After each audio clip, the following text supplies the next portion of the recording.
Solution chapter के questions देखते हैं। चलिए, homogeneous mixture of two or more than two component is called as solution. Which of the following is an example of gaseous solution? Camphor in nitrogen. In amalgam of mercury with sodium solvent is sodium.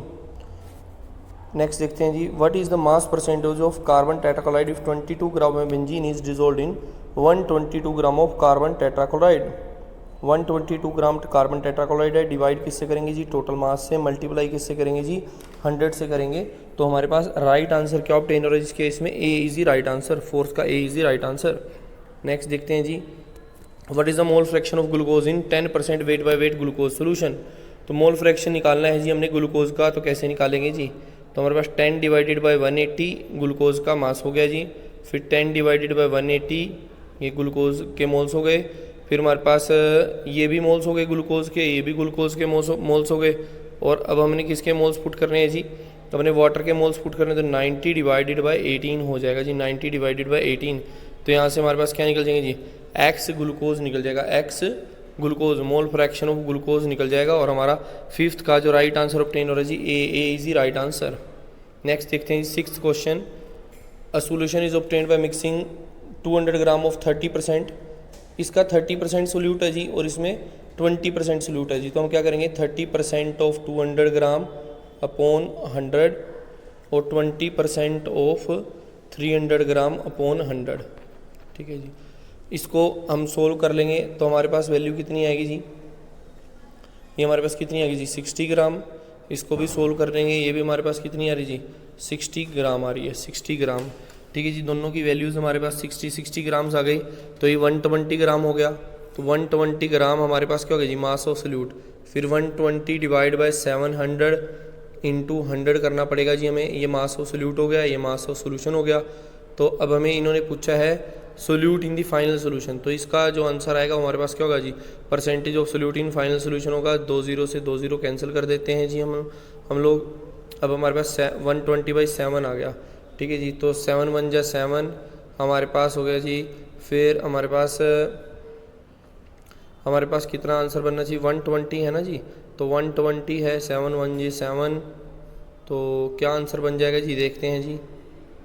देखिए, इसमें हमने जो मास लिया है, हमने जो total mass है बच्चों 200 है और एक 300 है, तो टोटल मास 500 बन रहा है। हमने 700 ले लिया है, तो हम आपको क्या पुट करेंगे जी? 500 पुट करेंगे। It is not 700, it is 500। इन दोनों का सम होगा जो, ठीक है, मैंने गलत पुट कर दिया था। तो ये हमारे पास क्या होगा जी? 500 आ जाएगा। 500 पुट करेंगे और हमारे पास आंसर क्या आ जाएगा जी?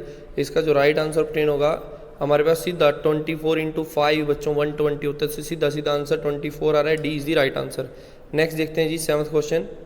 हमारे पास 1.04 gram of BaCl2 is present in 10⁵ gram of solution. The concentration of solution is 1.04 gram BaCl2 है जी, और हमारे पास प्रेजेंट किस में है जी? 10⁵ ग्राम सोल्यूशन में है। ठीक, तो हमें बताना है when 1.01 gram of BaCl2 is present in 10⁵ gram solution, the concentration of solution is. तो हमें कंसनट्रेशन बतानी है सोल्यूशन की, किस में बतानी है जी? ppm में। तो बच्चों हमारे पास 10⁵ में कितने प्रेजेंट है? 1.04 प्रेजेंट है। 10⁵ में 1.04 प्रेजेंट है, तो 1 में कितने होंगे जी? हमने लिख लिए हैं 1.04 रेज़ टू पावर 10⁵। और हमें कितने फाइंड आउट करना है बच्चा? 10⁶ में। तो इससे किसको मल्टीप्लाई कर देंगे? 10⁶ को मल्टीप्लाई कर देंगे तो हमारे पास कितना आ जाएगा बच्चों? हमारे पास 10.4 आ जाएगा बच्चों, 10.4। तो हमारे पास कितना आ गया जी? 10.4 is the right answer. So बच्चों B is the right answer, B is the right answer. Next देखते हैं जी, what is the mole fraction of ethanol in sample of spirit containing 85% ethanol. 85% ethanol है। इथानॉल का जो मास होता है C2H5OH का निकाल लेंगे जी हम। हमारे पास कितना हो जाएगा? 46, फिर 85/46 और प्लस हमारे पास 15/18। इसको सोल्व करेंगे, हमारे पास क्या आ जाएगा जी? मोल फ्रैक्शन ऑफ इथानॉल आ जाएगा। और 8th के केस में राइट आंसर ए ऑब्टेन हो रहा है, A is the right answer. Next देखते हैं जी, what is molarity of solution containing 10 gram NaH in 500 ml of solution. तो मोलैरिटी निकाल देंगे जी आसानी से हम इसकी। ये 2, ये 1, ये 0 0, हमारे पास कितनी आ जाएगी जी मोलैरिटी बच्चों इसकी 0.5 आ रही है, तो I think C is the right answer, C is correct है जी, हमारा सी आंसर करेक्ट है। नेक्स्ट देखते हैं जी, what will be the molarity of 30 ml of 0.5 molar H2SO solution diluted to 500 ml। तो हम क्या लगाएंगे जी M1V1 is equal to M2V2। M1 हमारे पास कितना है जी 0.5 है, 0.5 है, और V1 हमारे पास कितना है जी 30 ml है, और V2 कितना है जी हमारे पास 500 ml है, 500 ml है। M2 हमें क्या करना है जी फाइंड आउट करना है, M2 फाइंड आउट करना है। तो M1V1 is equal to M2V2 dilution लग रही है जिसमें, और हमारे पास जो 10th क्वेश्चन, इसका जो करेक्ट आंसर हमें ऑब्टेन हो रहा है जी 10th का B is the right answer. Next देखते हैं जी क्वेश्चन नंबर 11 देखते हैं जी। हमारे पास बच्चों 1000 ml, हमें 100 ml में क्या बताने हैं जी Na पॉजिटिव आयन बताने हैं, और 0.25 मोलैरिटी है। तो 1000 ml में कितने होंगे जी हमारे पास 0.25, 1000 ml में हमारे पास 0.25 मोलर है, तो हमारे पास हमने निकालने हैं जी 100 में। तो 0.25 में कितने मोल्स होंगे जी, हमारे 1 में कितने होंगे और 100 में कितने होंगे। तो हमारे पास क्या बन गया जी 100 में निकालने के बाद हमारे पास आ गया 0.025 मोल, ये हमारे पास मोल आ गया जी, ये हमारे पास मोल्स आ गए NaCl के, 0.025 मोल आ गए NaCl के, 0.025 मोल हमारे पास NaCl के आ गए। अगर हमने इनमें Na आयंस पूछने हैं, नंबर पूछना है, तो इसको मोल्स को नंबर में कन्वर्ट कर देंगे, एवोगेड्रो नंबर से मल्टीप्लाई कर देंगे, और हमारे पास राइट आंसर क्या होगा ऑब्टेन होगा जी B is the right answer. Next देखते हैं जी 12th question, how many grams of NaOH are present in 250 ml of 0.5 molar. ये 0.5 मोलर है जी, इधर हमारे पास क्या आ जाएगा मास अपॉन 40 इंटू 1000 अपॉन में क्या आ जाएगा जी 4 आ जाएगा। ठीक है, तो यहाँ से हम क्या निकाल लेंगे W निकाल लेंगे, W फाइंड आउट कर लेंगे, और हमारे पास जो 12 का आंसर ऑब्टेन होगा जी 12 का आंसर हमारे पास सी इज़ द राइट आंसर। बच्चों हमारे पास क्वेश्चन 13 250 ml, और ये हमारे पास 2.6 ग्राम ऑफ सोडियम कार्बोनेट है।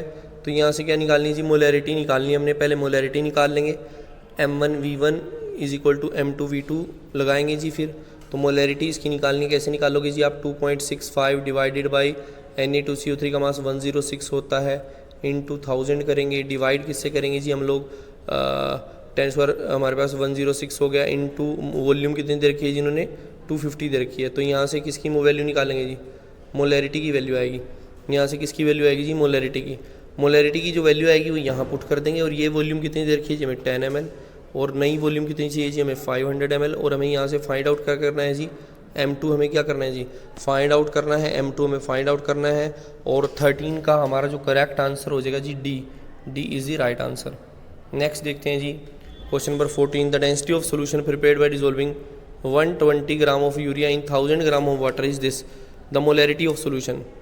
तो हमारे पास बच्चों पहले मास ऑफ सोल्यूशन देखिए, हम सोल्यूशन का मास कितना आ रहा है जी, सोल्यूशन का मास बनेगा बच्चों हमारे पास कितना मास बन जाएगा जी 1120 ग्राम, क्योंकि 1000 प्लस 120 1120 ग्राम बन गया, 1120 ग्राम बन गया बच्चों। उसके बाद डेंसिटी हमें दे रखी है, तो वॉल्यूम निकालनी है, तो हमारे पास क्या हो जाएगा जी mass upon density 1120 upon density कितनी है जी 1.15। यहाँ से बच्चों वॉल्यूम आ जाएगी, अब वॉल्यूम आ गई तो मोलैरिटी में हमें और कुछ तो चाहिए ही नहीं था, वॉल्यूम की ज़रूरत थी। यहाँ पर वॉल्यूम ऊपर क्या आएगा जी 1000, यहाँ मास है जी, मास तो हमें पता ही है कितना दे रखा है इन्होंने 120 दे रखा है, और यूरिया का मोलर मास 60 होता है, तो ये वॉल्यूम पुट करनी थी, तो ये वॉल्यूम यहाँ से निकाल कर यहाँ पुट कर देंगे बच्चों, और ये वॉल्यूम यहाँ से निकाल कर इधर पुट कर देंगे, और हमारा जो 14 के केस में राइट आंसर ऑब्टेन हो रहा है that is C is the right answer. Next देखते हैं जी 15th, what will the molarity of solution of glucose in water which is 10% weight by weight. तो ग्लूकोज का हमें क्या निकालना है जी मोलैरिटी निकालना है, मोलैरिटी निकालने का फार्मूला हमारे पास 10 मोल्स है, ग्लूकोज का मास 180 होता है, इंटू 1000 होता है, मास ऑफ सोलवेंट कितना रह जाएगा जी 90 रह जाएगा, मास ऑफ सोलवेंट 90 रह जाएगा। तो हमारा 15 के केस में जो राइट आंसर ऑब्टेन होगा that is B is the right answer. Question 16 में आप देख रहे हैं जी, क्वेश्चन 16 में आपके पास पहले तो आपने 648 ग्राम में मोलैरिटी फाइंड आउट करनी है। इसके लिए पहले आप number of moles find out करेंगे, नंबर ऑफ मोल्स आपके पास 36 आ गए। मोलैरिटी का फार्मूला क्या है, number of moles upon solvent in KG, number of moles तो 36 हैं, सोलवेंट इन केजी कैसे निकालेंगे जी आपके पास 648 ग्राम है, किलोग्राम में कन्वर्ट करेंगे तो 0.648 किलोग्राम आ जाएगा, इसको सोल्व करेंगे तो 55.55 आ जाएगा, and which one is the right answer, B is the right answer. Okay. हमारे पास 16th question, what is the mass of urea required for making 2.5 kilogram of 0.25 molar aqua solution. तो इस क्वेश्चन के लिए बच्चों सबसे पहले तो आप मास ऑफ सोल्यूट निकाल लें। मास ऑफ सोल्यूट कैसे निकालोगे बच्चों? 0.25 इंटू यूरिया का मास 60 करोगे तो हमारे पास 15 क्या ऑब्टेन हो जाएगी, 15 ग्राम मास ऑफ सोल्यूट आ गया। तो मास ऑफ सोल्यूशन कितना बन जाएगा बच्चों? वैसे तो 1015 ग्राम बनेगा और किलोग्राम में लिखोगे तो 1.015 kg बन जाएगा। इतने के लिए हमें सोल्यूट कितना रिक्वायर्ड है जी? 15 ग्राम। 1 के लिए कितना रिक्वायर्ड होगा जी? 115 अपॉन 1.015। और हमें कितने के निकालना है जी? 2.5 के लिए निकालना है। तो इसको किससे मल्टीप्लाई कर देंगे जी हम लोग? इसको किससे मल्टीप्लाई कर देंगे जी हम? 2.5 से क्या कर देंगे? मल्टीप्लाई कर देंगे। 2.5 से मल्टीप्लाई कर देंगे जी, यहाँ पर 2.5 से मल्टीप्लाई कर देंगे और आपके पास आंसर आ जाएगा जी। और आपका 17th के केस में जो ट्रू आंसर ऑब्टेन हो रहा है जी, A is the right answer. Next देखते हैं जी, concentration terms like mass percentage, ppm, mole fraction and molarity do not depend upon temperature, however molarity is a function of temperature because volume depends upon temperature and molarity involves volume. Next देखते हैं जी, express the terms representing the following formulae, number of moles of solute मोन volume of solution in litres. ये क्या है जी? हमारे पास molarity है। मोलैरिटी हमारे पास किस में दे रखा है जी? बी और सी में दे रखा है। उसके बाद मोलैरिटी दूसरा क्या है जी हमारे पास? Number of moles of mass of solute in KG, ये मोलैरिटी है जी। दूसरे नंबर पर मोलैरिटी आनी चाहिए, तो मोलैरिटी के बाद मोलैरिटी आ रही है, तो बी और सी में ये भी ठीक दे रखा है जी। अब नेक्स्ट देखते हैं जी, मास फ्रैक्शन या मोल फ्रैक्शन यहाँ पर डिफरेंशिएट हो जाएगा। Number of moles of solute change with change in हमारे ये है, सॉरी हमारे पास number of moles of component moles in solution, तो हमारे पास ये क्या बन जाएगा? Mole fraction. तो हमारा कौन सा आंसर करेक्ट बनना चाहिए? 19 के केस में C is the right answer. Next देखते हैं जी, question number 20, solubility of substance is its maximum amount that can be dissolved in a specific amount of solvent depends upon, किसके ऊपर डिपेंड करती है जी? सभी फैक्टर के ऊपर डिपेंड करेगी, nature of solute, solvent, temperature, pressure, all of these. Next देखते हैं जी, during dissolution when solute is added to solvent some solute particles separate out from the solution as a result of crystallization. At the stage of equilibrium, concentration of solute in solution at a given temperature and pressure. At a stage of equilibrium, equilibrium की stage पर solute हमारी की concentration हमारे पास change होनी चाहिए कि नहीं होनी चाहिए जी? इक्विलिब्रियम पर तो सोल्यूट की कंसनट्रेशन तो चेंज नहीं होती, तो it should be remains constant. ये क्या रहेगी जी? रिमेन्स कांस्टेंट रहेगी। तो 21 का आंसर क्या हो जाएगा जी? C. Question 22, consider the two figures given below. Which of the following statement regarding the experiment is true? The solubility of gas in liquid in beaker 1 is greater than that in beaker 2। ये तो गलत हो जाएगा बच्चों, यहाँ pressure ज़्यादा है तो यहाँ सोलबिलिटी क्या होनी चाहिए बच्चों? ज़्यादा होनी चाहिए। तो solubility of gas in beaker 1 is less than that in beaker 2। तो 22 का जो सूटेबल आंसर है that is B is the right answer. Next देखते हैं, the law which indicates the relationship between solubility of gas in liquid and pressure is, ये हमारे पास क्या है जी? Henry's law. नेक्स्ट देखते हैं जी, according to Henry's law the partial pressure of a gas P is proportional to, एक तो किसके प्रोपोर्शनल है जी? ये KH into X, mole fraction के प्रोपोर्शनल है जी। तो हमारे पास यदि हमारे पास KH की वैल्यू बढ़ेगी, KH की वैल्यू बढ़ेगी तो XC की वैल्यू क्या हो जाएगी जी? कम हो जाएगी। तो higher the value of KH at a given pressure lower is the solubility. तो अगर KH की वैल्यू बढ़ेगी तो हमारे पास सोलबिलिटी क्या हो जाएगी बच्चों? हमारे पास मोल फ्रैक्शन क्या हो जाएगी बच्चों? डिक्रीज हो जाएगी, decrease.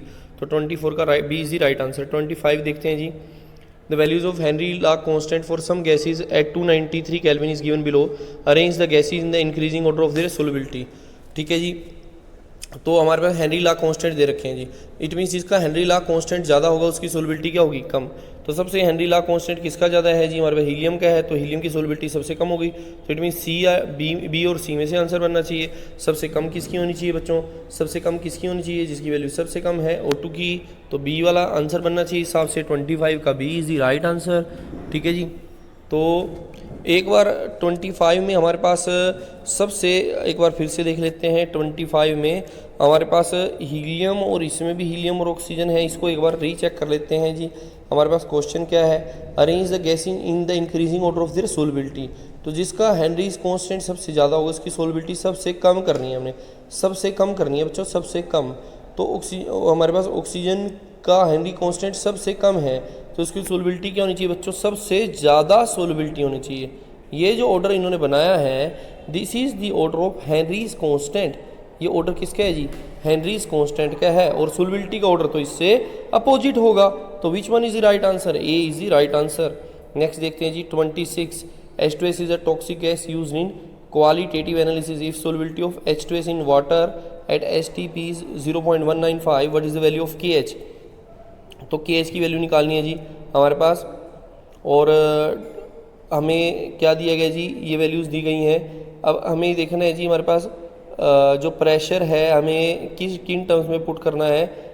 H2S is a toxic gas used in qualitative analysis is solubility in water at STP पर दे रखा है जी, हमें ये STP पर दे रखा है। तो हमें प्रेशर किन टर्म्स में लेना होगा जी STP पर हमारा प्रेशर जो होगा हमारे पास 1.013 बार रहेगा, 1.013 बार हमारा प्रेशर रहेगा जी। और हमें क्या निकालना है जी, वहाँ पर KH की वैल्यू निकालनी है। तो 1.013 बार हमारे पास प्रेशर हो गया जी, KH की वैल्यू हमने फाइंड आउट करनी है। और यहाँ मोल फ्रैक्शन आ जाएगा जी 0.195 अपॉन में क्या आएगा जी 0.195 प्लस में यहाँ क्या आएगा जी, प्लस में यहाँ पर क्या लिखेंगे और हम 1000 डिवाइडेड बाई 18 लिखेंगे जी। तो हमारे पास किसके मोल्स आ जाएंगे जी, वाटर के मोल्स आ जाएंगे, 55.55 मोल्स आ जाएंगे। तो यहाँ से किसकी वैल्यू आ जाएगी हमारे पास, यहाँ पर हमारे पास किसकी वैल्यू ऑब्टेन हो जाएगी जी, हमें KH की वैल्यू ऑब्टेन हो जाएगी। और इसका 26 का हमारे पास जो ट्रू आंसर बन रहा है जी 26 का, दैट इज़ हमारे पास 282। D easy right answer, D हमारा राइट आंसर है जी, डी इज़ी राइट आंसर। ठीक है जी, नेक्स्ट देखते हैं जी question number 27। Henry law constant हमें गिवन है जी, ये मोल fraction of methane in benzene under 760 mmHg। तो 760 तो प्रेशर हो गया जी हमारे पास, ठीक है जी। उसके बाद 4.27 इंटू 10⁵ हमारे पास क्या हो गया जी, KH का वैल्यू हो गया, इंटू मोल फ्रैक्शन है जी। मोल फ्रैक्शन हमें किसकी बतानी है जी, CH4 की बतानी है। तो CH4 इन बेंजीन की हमें क्या बतानी है जी, मोल फ्रैक्शन बतानी है। तो यहाँ से इसको हम डिवाइड करेंगे 27 में, तो हमारा आंसर हमें ऑब्टेन हो जाएगा। And A is the right answer बच्चों, A is the right answer. Next देखते हैं जी 28। When a gas bubbled through water at 298 Kelvin, a very dilute solution of gas is obtained। Henry law constant हमें दे रखा है जी gas के लिए, और गैस का प्रेशर कितना है जी 1 बार एक्सर्ट हो रहा है। तो number of moles of gas dissolved in 1 litre of water. तो हेनरी ला कांस्टेंट हमें कितना दे रखा है जी गैस के लिए, 100 दे रखा है, 100 किलो बार दे रखा है जी। और गैस का प्रेशर कितना है जी 1 बार। तो 100 के बार हमारे पास कितना हो गया जी, हमारे पास 100 इंटू 10⁻³ हो जाएगा एक तरह से, ठीक है जी। और हमें क्या बताना है, number of moles of gas dissolve in 1 litre of water. हमें 1 लीटर ऑफ वाटर में कितनी गैस डिजोल्व हुई है ये हमें बताना है, ठीक है जी। तो इसके लिए पहले हम क्या निकाल लेते हैं, इसके मोल फ्रैक्शन निकाल लेते हैं, फिर आगे फाइंड आउट कर लेंगे। तो इसकी जो हमें अपने पास इसका मोल फ्रैक्शन हमें ऑब्टेन हो जाएगा बच्चों, कितना ऑब्टेन हो जाएगा, जिसमें मोल फ्रैक्शन हमें x से कितना ऑब्टेन हो जाएगा बच्चों, 10⁻⁵ तो मोल फ्रैक्शन ऑब्टेन हो गया जी। 10⁻⁵ हमें इस केस में मोल फ्रैक्शन ऑब्टेन हो जाएगा। अब हम जानते हैं जी हमारे पास मोल फ्रैक्शन किसके इक्वल है, मोल फ्रैक्शन मोल